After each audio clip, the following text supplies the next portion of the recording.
And now it is time to finish up this week's round of classic SpongeBob episode reviews by, of course, looking into the April Fool's Day episode of SpongeBob called Fools in April.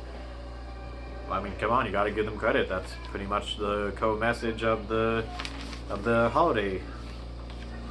Now, if you saw my Pranks a Lot review, you'll see that it set the ball really high. It got a 148%, and it's just, how can anything beat that?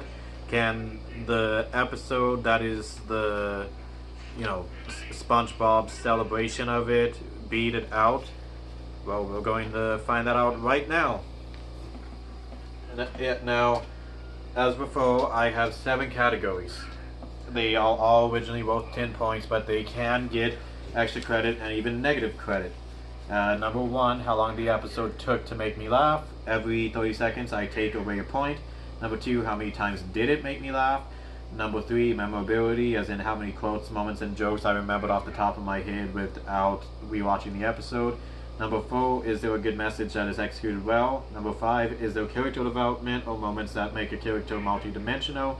Number 6, does the episode stay consistently entertaining throughout? Slow starts or bad payoffs hurt the point count? Number 7, does it misuse a character and just has them in there to take punishment or make people laugh due to this character's misery? And for example, in the case of classic SpongeBob, Squidward and Plankton are the prime examples. Well, my throat is dry. So, I always start off with memorability, and yeah, it's beginning to look like this might actually put up a good fight against Pranks a Lot, because starting off, I have number 1 is when after Squidward posts his prank on SpongeBob, he's like, "April Fools, you little sausage." Number 2, and there's a lot of these guys, I had to write small, so bear with me, is Squidward's horrible prank, the thing that led to "April Fools, you little sausage." Number 3 is the patrons at the Krusty Krab when they are upset at Squidward and forcing him to second guess his actions. When they're just like, "Boo, you stink, April Fools, joke." Number 4 is Squidward looking at the carnage and seeing that SpongeBob crashed into the one guy's butt. Number 5 is "April Fools, you're right, I just fooled you all, ah ha ha," and then he runs away. That's at the end of the episode, of course. Number 6 is Squidward struggling to say that he's sorry, and he has to use a bubble to say it. Number 7 is Squidward running into Patrick, who for some reason is wearing the Krusty Krab hat, and Patrick doesn't know why. Number 8 is when Patrick is talking to Squidward, and he's like, "I don't know, but it must have been pretty bad or pretty good to make him cry like that." And it just adds to the guilt Squidward is feeling. Number 9 is Squidward using the clarinet to force SpongeBob to answer him. He's like, "SpongeBob, I don't want to have to use this," and he plays, and then that's when SpongeBob answers. Number 10 is SpongeBob revealing that everyone in Bikini Bottom was there in his house and listening to Squidward give his apology. Number 11 is when Squidward gives his apology and SpongeBob's like, "Squidward, is that true?" "Yes, SpongeBob. Even the part about the lima beans and the car chase?" "What?" "Yes, it's true. It's all true." Number 12 is Squidward seeing the calendar at the beginning, and he freaks out and he tells the audience that April Fool's Day is SpongeBob's favorite holiday. Number 13 is Squidward calling in sick, and Mr. Krabs tricks him by saying that there was like a talent scout or like a famous alt investor who came to talk to Squidward about putting one of his pieces in the museum, and that gets Squidward to come. Number 14 is the follow-up to that previous joke when SpongeBob tells Squidward that they were just tricking him about the alt investor coming to see him, and Squidward immediately quits because he's so upset about it. Number 15 is what that led to, is when SpongeBob promises Squidward that he won't put any more jokes, at least on him, and then even though SpongeBob's keeping his promise, Squidward gets upset every time SpongeBob pranks someone else. Number 16 is when the guy asks SpongeBob for a couple of ice cubes, and SpongeBob is, he gives him one, and the guy freaks out. He's like, "What'd you do to my drink?" And SpongeBob is like, "You asked for a couple of ice cubes, and I only put in one. I guess that is pretty funny." Number 17 is SpongeBob's tongue falling out and laughing with him. He was like, "Hey, your shoe's untied," and he looks and he's like, "April Fools!" Number 18 is the lady asking SpongeBob where the folks are, and as a joke, he gives her a spoon. And she's like, "But this is a spoon." April Fools! Number 19 is SpongeBob toning his back.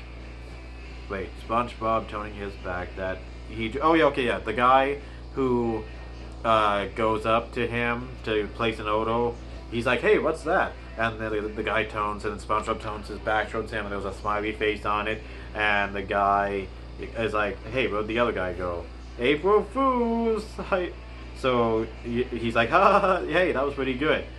Number 20 is, as I said before, those quotes that the patrons at the Krusty Krab were telling Squidward when they were upset with him, like April Fool's joke.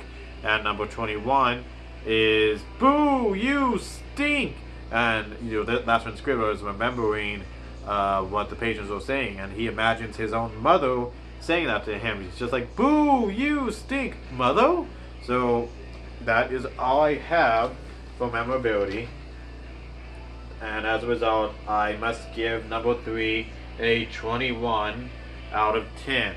Now, moving on to number 1 is how long did the episode take to make me laugh? It was 21 seconds in when SpongeBob tells Scary that they are becoming peasants and they are going to be eating clamshells, and Gary cries.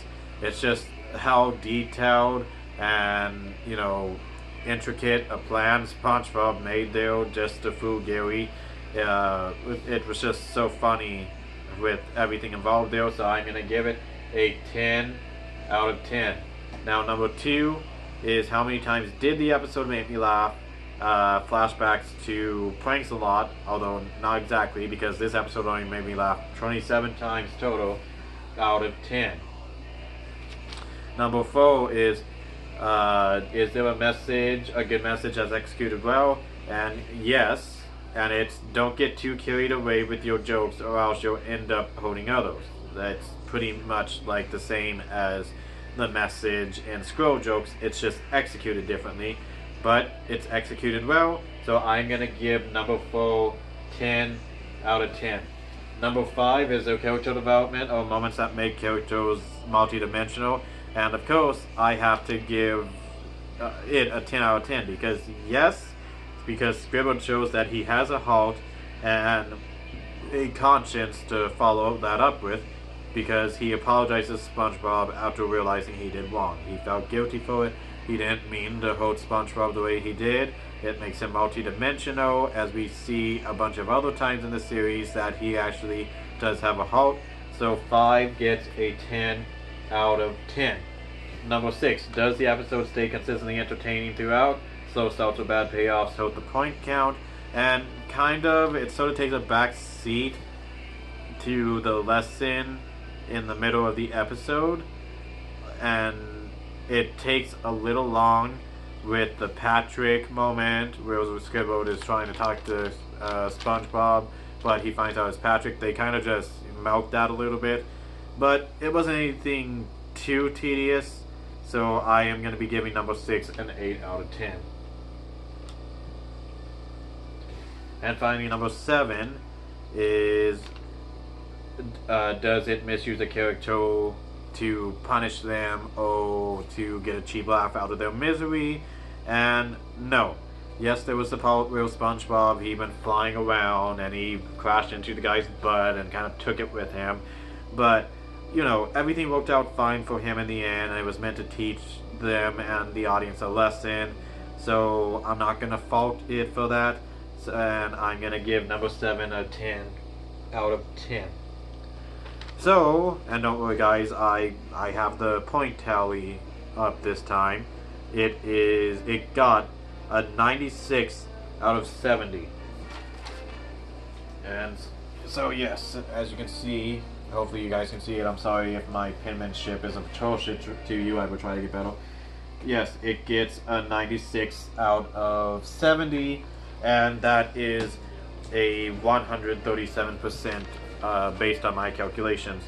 And it did not beat Pranks-A-Lot. Pranks-A-Lot is currently the reigning, defending, undisputed king of the mountain for me when it comes to classic SpongeBob. And in case you're curious, my rankings of the 6 episodes I've reviewed so far, going from my least favorite to my favorite. Number 6 is As Seen on TV.